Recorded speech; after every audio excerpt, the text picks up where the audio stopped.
Hello and welcome to Cartoonist Kayfabe. My name is Jim Rugg. I'm Ed Piskor. Today we're going to look at 5 essential how to make comics books, Ed. It's kind of a mouthful. Before we dive into these 5 essential volumes, tell us about Red Room. Red Room abuses everything we're going to learn here today on how to make comics. Murder on the dark web for fun and profit is the name of the game in the Red Room universe, and this first issue comes out this month. Probably next recording session, the one after that, be able to have actual physical copies of issues to look through when we do our little plugs up front, but it's going to be 3 times the size of a standard Marvel DC comic, clocking in at 64 pages of complete story, you know, something that you don't get often from Jobber Comics. Here's the cover for issue 2. Here's the cover for issue 3. These things are going to be coming out on a monthly basis in waves of 4 issues. You can pre-order all issues from this first wave, the Antisocial Network, at Fantagraphics, or get it put on your pull list at your favorite comic shop.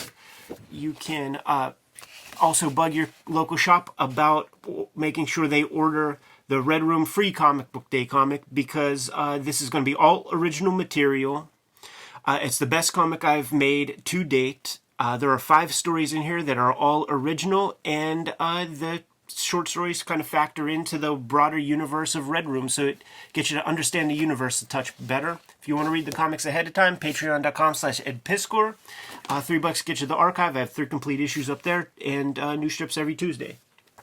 You can join me on patreon.com/JimRugg, where you can see how I make comics. I post a lot of original art there, a lot of my notes, my sketches, and right now I'm actually going through these 2 comics page by page because they are based on the same story, even though they were drawn a couple years apart. For the audio listener, what comics? Street Angel's Dog, the Yes. Image Comics Free Comic Book Day, speaking of free comic books, and Street Angel Lost Dog, which was a mini comic that I did when I started working on Street Angel comics for Image Comics. This was the first new Street Angel story I had done in many years. By the time I was finished with several issues of Street Angel, this one was down on my list as to which ones to release. So eventually I redid it because I liked parts of the story, and that's what I get into on Patreon, along with a lot of my other stuff. Like I say, original art, things I'm working on, and out-of-print zines and mini-comics that you can download at any level that you join. You know something, Jimmy? Since I think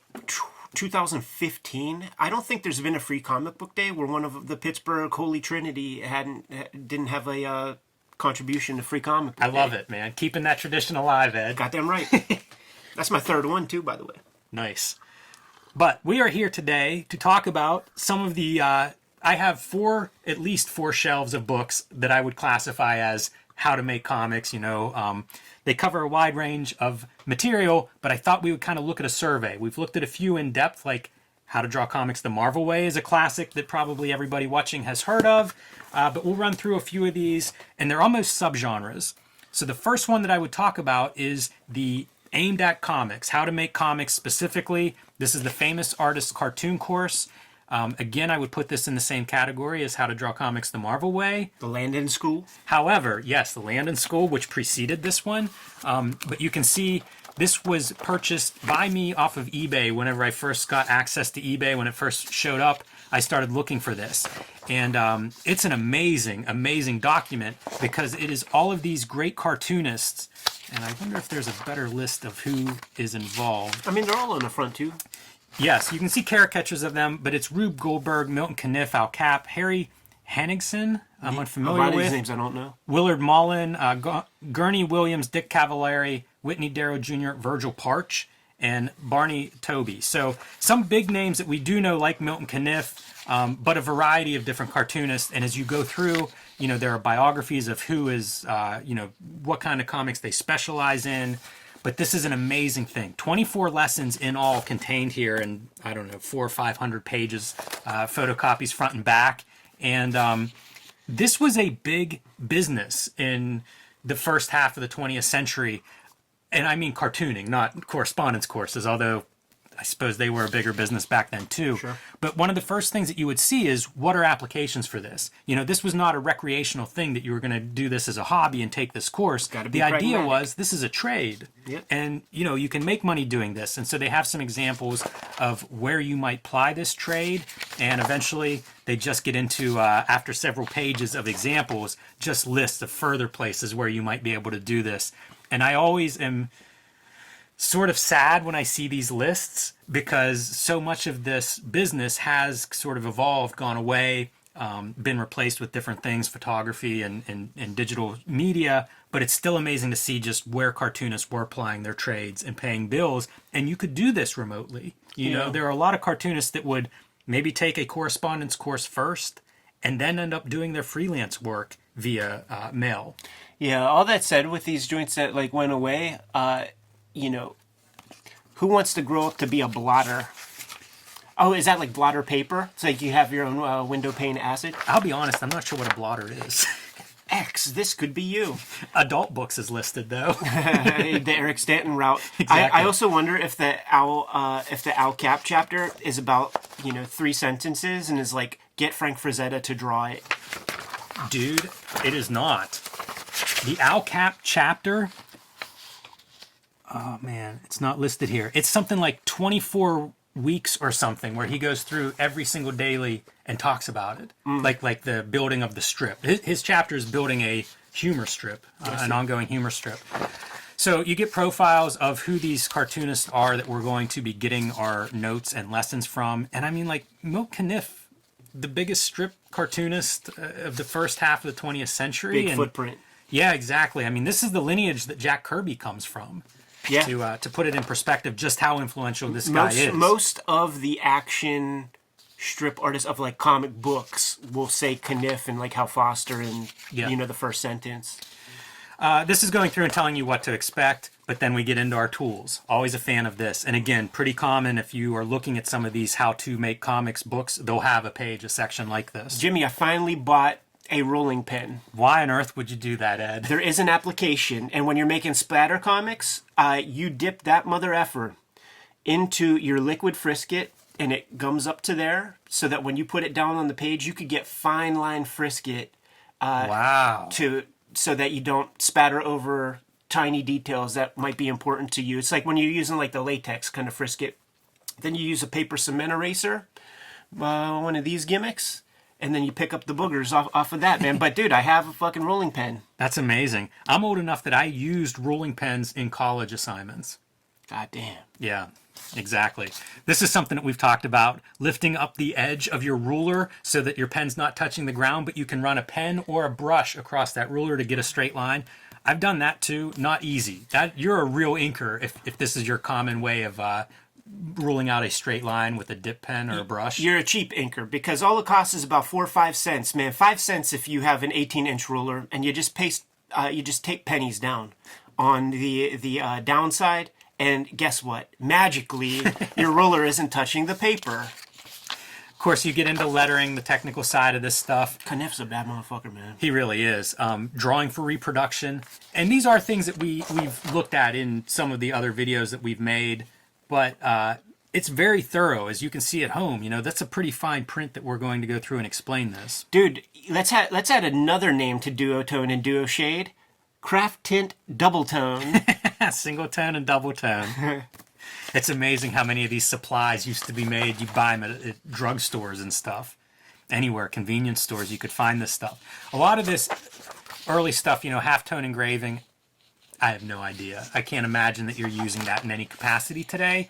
But I do think this is one of the more thorough, if you're going to kind of go through this, how to make faces, expressions, figures, movement, panel to panel, all of that stuff is covered in here. And that's really what to look for in one of these like how-to guides. Beautiful. Is that they cover all of that material. It's really fun too. As you get into this, you start to see like some of the different cartoonists. You'll be able to see like Virgil Parch, very clearly in some of the illustrations. This is how I discovered Virgil Parch. I didn't know his work before copying your copy. Might be worth a dive on him at some point. He's a really interesting cartoonist in my opinion. I like his line work. Assignments at the end of each chapter. Another thing that elevates this a bit, if you're looking for some kind of a how to make comics course, this is a good one because it has some very specific exercises. And again, getting into figures, probably the easiest way. There's your Virgil Parch character. Unmistakable. Probably the easiest way to really get the overview is to just look at what the chapters are. So figures, inking, head in detail, pretty girls, action, clothes, special types. There's always an animal section because at the time that was always big. Kids, lettering, getting its own thing. And then really nice in this is several of the big cartoonists, including Milton Caniff, they go through Alcap, they get their own chapter to talk about. I assume it's their choice, but it's things that they are known for. These are some of the, as we said, most influential cartoonists in 20th century. So amazing. Quite a resource, and you will learn a lot, I promise, no matter how much you know about comics if you go through this course. The next one that I'm going to mention, Manga in Theory and Practice by Hirohiko Araki, known for JoJo's Bizarre Adventure. Yeah. And one of the biggest manga series in history. This is a guy who came up while, with some of the heaviest hitters in Shonen Jump. And, he pays his dues. This book is incredible because, one, it's his perspective of how he does what he does at a high level. Mm-hmm. And so it's talking about putting your style onto these tropes and onto the standards that are expected of a commercial manga artist, and very specifically how he does put his own piece on. But it goes from the very beginning, whenever he first started out sending in his art to contests at these magazines and having the envelopes returned unopened. So like step one, how do you get them to look past the cover? I remember Rob Liefeld said whenever dudes were submitting stuff to him, I think it was like Jeff Matsuda was the only person who sent a submission in that was in like a hot pink manila envelope, man. So amongst, well, not manila, but, hot pink envelope. So amongst all the manila color stuff, there's this hot pink thing. Who's not going to open that envelope, man? I love that story. It's really smart. But it's also very sound what he's going to go through and explain in here. So you see 4 major fundamentals of manga: character, story, setting, themes. Most of these chapters are extremely short. You see 2 pages for an intro, a couple of pages, as you go through each chapter. Very easy to read is what I'm saying. Oftentimes he ends his chapters with examples of his own manga that he can call out and, use based on what he's saying in the text. You can then see it cited, for visual aid. But this is a guy who is as successful as any manga artist in history, and this is like half memoir and half instruction, which makes it a very interesting read. I think every cartoonist should write a book like this. I would, if we ever get to a point where you can just download in an instant, I would read all of them. I know jujitsu. Exactly, Ed. When I was out in Japan, man, people were like, "Oh, hey, Ed, you should do a shoot interview with Araki." And I was like, "You should have. Yeah, you should have. I'm in favor. Hook me up." like we have the magic. Like we are in the Illuminati of cartoonists, and we could just make that happen. It's awesome. I mean, this book probably answers most of the questions we would have. And when I found this, I was just shocked it even exists. It's incredible. It's really an interesting thing to read for all those reasons, because I can't think of other stuff like this. Keep this in mind, Kayfabers, because you want to watch the rest of the video. But when this video is done, just type in Araki's name into YouTube, and you could find maybe 3-4 really cool videos where time-lapse even, where he's drawing, taking an hour to draw some fresh stuff. So, very cool. I had trouble narrowing this down to 5 essential books. Mm-hmm. So this is a sub book. This is not one of the 5 essentials. However, these are both manga becoming more and more influential, I think, on American comics. And Manga Masters of the Art is interviews with several mangaka, and it's both interviews and then also artist galleries. And you can see the table of contents of who is interviewed in here, and some big names. Maru Suhiro, who we looked at some of his work, just great artists. And talking about making comics, again, in the commercial industry of Japan, which a little bit different, but there's still a lot in common. And for practical knowledge, that's what this book does. It asks them what tools they use. There are photographs that accompany many of these interviews that show their tools and their process, and even photographs of them actually drawing and seeing the steps as to what they're drawing and putting tone. And relatively technical, lists of materials, all that stuff. The other subgenre that comes out of this is, I mentioned it's great to see cartoonists doing this stuff because you have all kinds of how-to books that aren't necessarily written by cartoonists or working cartoonists. Here are a couple of examples I recently read. Kyle Baker, a cartoonist that does a million styles, 40 years of all kinds of cartooning under his belt. This is a very different approach, but easy to read, heavily illustrated. And Kyle Baker, to me, is master cartoonist. You can see just from looking at this, somewhat realistic figure style next to very cartoony caricature style, very lively, and definitely a lot of opinions on how to make comics. It's beautiful because you want a guy like Kyle Baker to write that book, not some dude like Blitz who you never fucking heard of, who has no skin in the game, has never done anything noteworthy. Yes. Except make those kind of bullshit books. I'm a little bit sad that this is our first time, putting Kyle Baker under the camera, but I have a stack of his books that I would like to look at, and we'll get to. Contemporary of his that you may not think of, Linda Barry. And I love this because it's like, it's like an old composition book. Right. And it's her approach, and she's another cartoonist that's completely singular in how she makes comics and walks you through all sorts of ideas on channeling comics making the way she does. If you're unfamiliar with her, Alt Weeklies is somewhere that her work would have appeared. Drawn and Quarterly is now, I think, printing all of it. I think doing a complete reprinting, and a contemporary of Matt Groening, Charles Burns, went to school with those guys. So colossal talent and a very unique vision and voice. Love and Rockets. This is going to be an episode for sure, like the How to Draw Comics the Hernandez brothers way. So Kayfabers, get your hands on a copy of this right now, because when we do the actual episode about what Jaime, his philosophy and Gilbert's philosophy and you are, see it, materials process, very detailed. You will not find these issues in the wild after we do that episode, so get it while it's hot. Amazing stuff. And one more that I pulled out is the Cerebus Guide to Self-Publishing. Huge. This one focused more on self-publishing, but guess what? Making comics is part of self-publishing, so you get some of his input on that. Creating pages, creating 1,000 crappy pages. By one of every single nib. Super influential, I think, on a generation, this book. By one of every, one tablet or one piece of illustration board of every kind of texture, and essentially see what the heck you like, because comics is a marathon, man, and you want your tools to work for you. All right, so the other books that you get into once you identify comics and what makes comics, well, you want to work on your drawing chops, right? We have lots of figure drawing books, lots of, how to ink, all these tool things. This is the greatest, most technical drawing thing I've ever read in my life. Donald Graham is somebody that Disney hired once he expanded and started having instructional as part of Disney. Donald Graham's the guy who was in charge of those schools forever. And, if that's who Disney is handpicking to run that stuff, it tells you a lot. I've never read anything quite like this, and to give an example, because we're not going to go through this whole book right now, it's several hundred very technical pages, but there are about 20 pages on the subject of perspective, something that I'm always interested in getting better at, something I've struggled with, and probably a lot of other cartoonists struggle with. 20 pages of this, going from things like linear perspective that we all know, 2-point, 3-point, 1-point perspectives, but then getting into things like sectional perspective, which is something I had not been familiar with before reading this book. But he does just incredible things. The whole premise is based on you're working on the surface. It's a two-dimensional canvas that you have to work with. How do you create depth? How do you create points of interest? How do you create dynamic eye movement?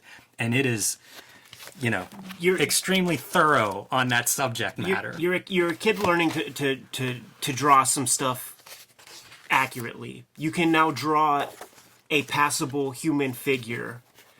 Drawing a picture, a well-composed picture, is a whole nother set of problems and obstacles and things that you have to figure out.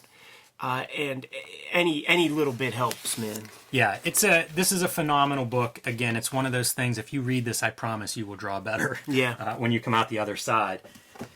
In that same vein, again, thinking of craft, once you start to break down what you're doing, I need to work on storytelling. Cinematography is the thing that I would always see in interviews of cartoonists when I was trying to think of how do I get better at making comics. Again and again, I would see cartoonists reference cinematography, and this book in particular.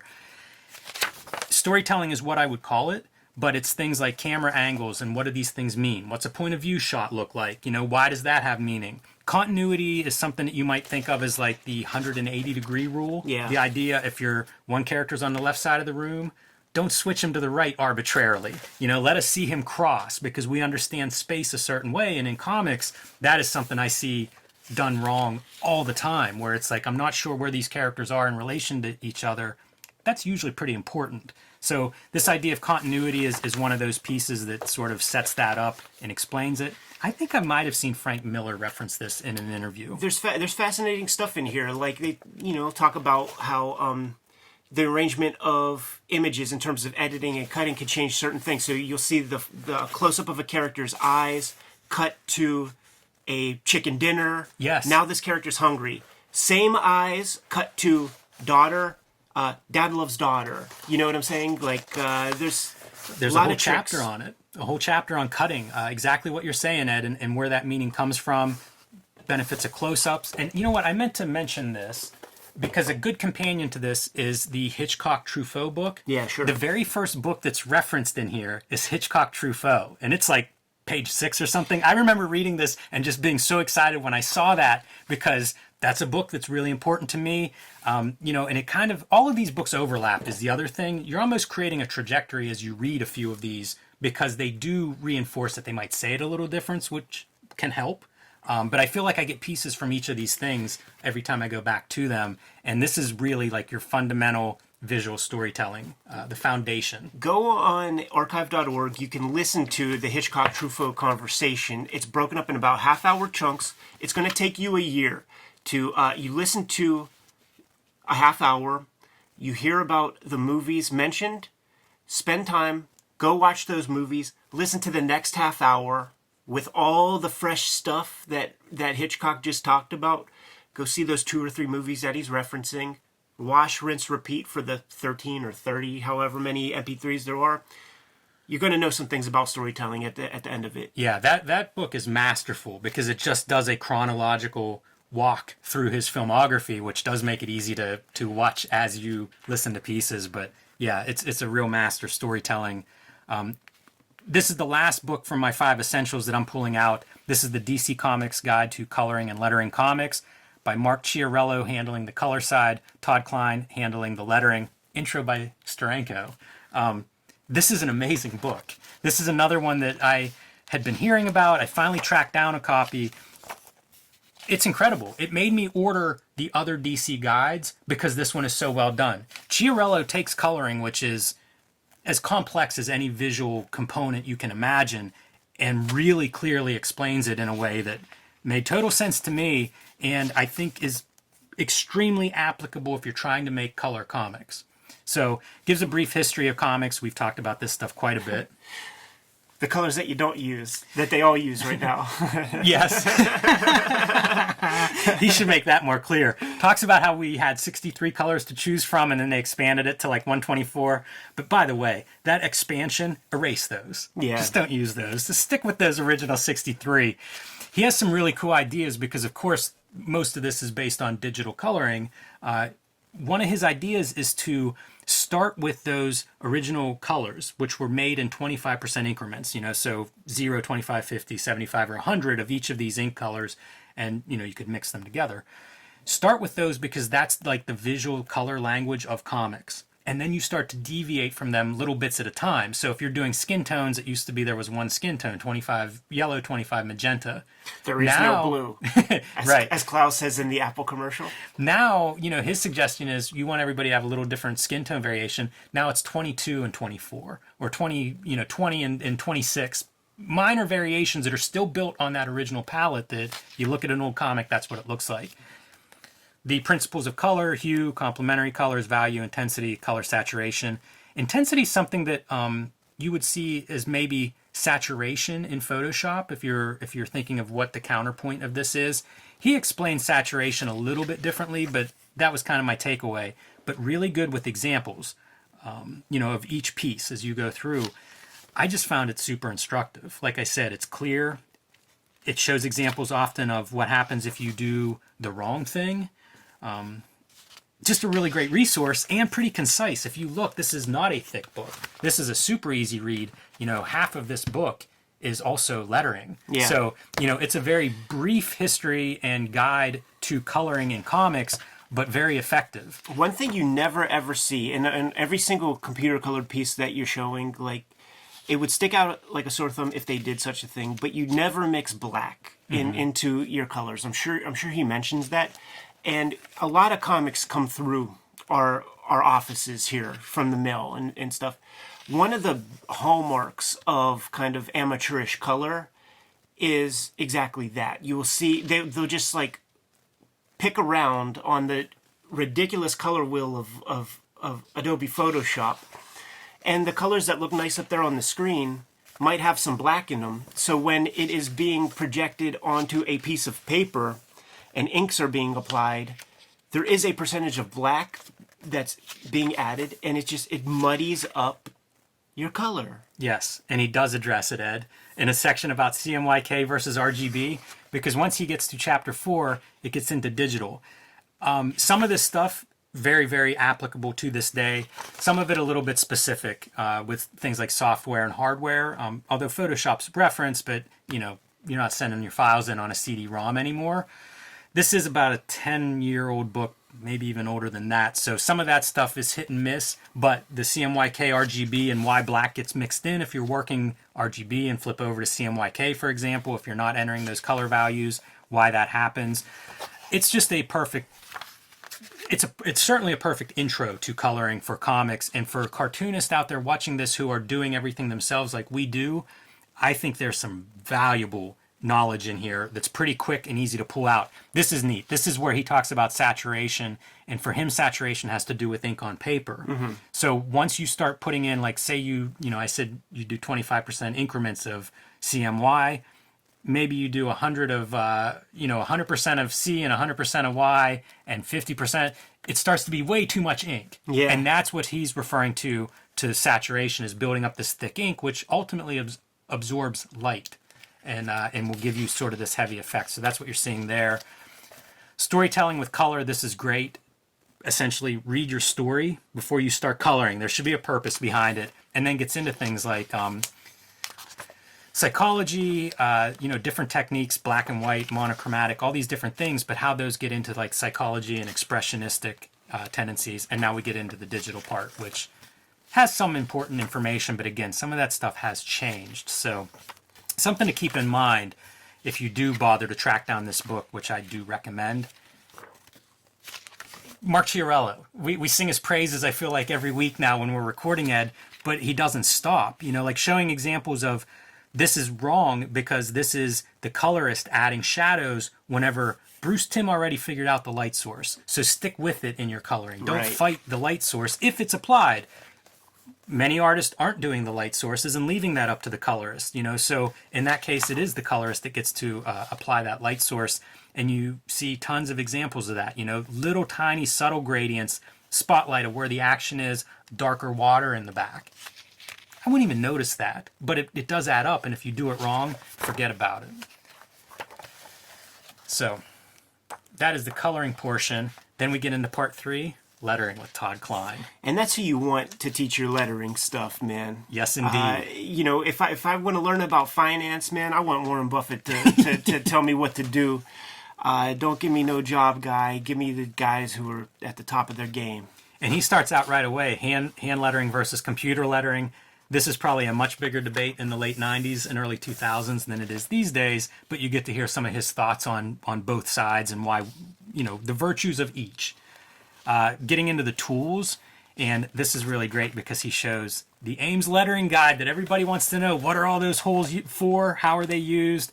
And spells out exactly the lines that are your letter spaces, the dots that correspond to the space in between your lines of text.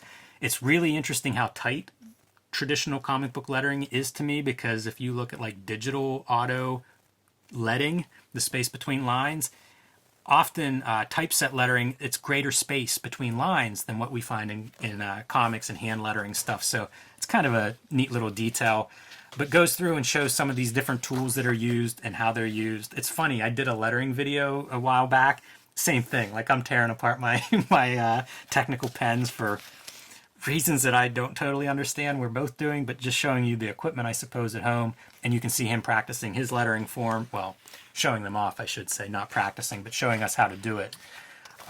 And just going through the technical parts of lettering and the different things that you have in your expressive toolbox, whether it's shapes of letter balloons, bolds, bold italics, sound effects. I love all this kind of stuff. Display lettering, you might see this on a sound effect or a splash page. He's got a great Facebook account with many, many albums full of, like, say each album has 100 different images of either cool sound effects that he pulled or cool cover titles that he pulled. So this guy is forever a student of the game, and it shows. I mean, he's who can beat this guy? I love this. Having placement, whenever we looked at Barry Windsor Smith's Monsters, that's something that I noted was the lettering, some complex page layouts, and yet the lettering was there as almost the directional device to keep you reading in the proper order. So I have a shelf and a half of coloring and lettering books. I think this is a really good overview. These are things that people dedicate their lives to learning, which is what comics are. The one thing that I didn't pull out is a how to write book. Again, shelf and a half of those books. You're not going to get all the answers in any one single volume. And there are no answers, really. Like, you're getting pointed in directions, man. And there is general consensus agreement among, like, with other stuff. I couldn't have said that better, Ed. It's perfect. I always think these are resources to look at whenever you're frustrated with some element of something you're already doing. These won't make you make comics. You need to be making comics. And then whenever you're frustrated at your lettering not looking right, check out what Todd Klein has to say about lettering. You'll pick up those little pieces, but these books all work much better if you're practice already. And then, it's just a chance to see how other people tackle really the same problem. We're all starting with a blank page. How do you turn that into something compelling and exciting? These will give you some ideas if you're already in practice. If not, my favorite part of the Kyle Baker book, and I'm a little embarrassed to say this, right in the beginning he says, you got to be making those comics. When people come up to him and ask for advice, he asks to see their comics. If you don't have any, he's got no advice for you. So make your comics and then track down some of these books to fine-tune them. Perfect. Heck of a video, Jim. Ready to go? I am. Kayfabers, like, follow, subscribe to the YouTube channel, hit the bell. We'll notify you when new vids are available. What's out there, man? Join me on patreon.com/JimRugg, where you can see much more of how I make comics. Original art, sketches, scripts, basically my entire process there for you to enjoy, along with out-of-print mini comics and zines that you can download. Patreon.com/JimRugg. Red Room Comics are hitting the streets May 2021, which is this month. So get your hands on copies of that. Pre-order the comics through Fantagraphics. Get your store to add Red Room to your pull list. If you want to pre-order this stuff online, hit my link tree in the description below this video. Go to the Fantagraphics site. It'll hook you up. If you want to read the comics ahead of time, patreon.com/EdPiskor. You could read 100 pages worth of Red Room Comics, and new strips get put up there every Tuesday. And leave some comments below this video of your 5 essential how to make comics titles. And right after you do that, subscribe to our Cartoonist Kayfabe e-newsletter at the links below this video to keep up with everything we have going on. You can also find Cartoonist Kayfabe t-shirts and merchandise at the links below this video. Jimmy, give them one less set of marching orders, even though you gave them so many already, man. Make more comics.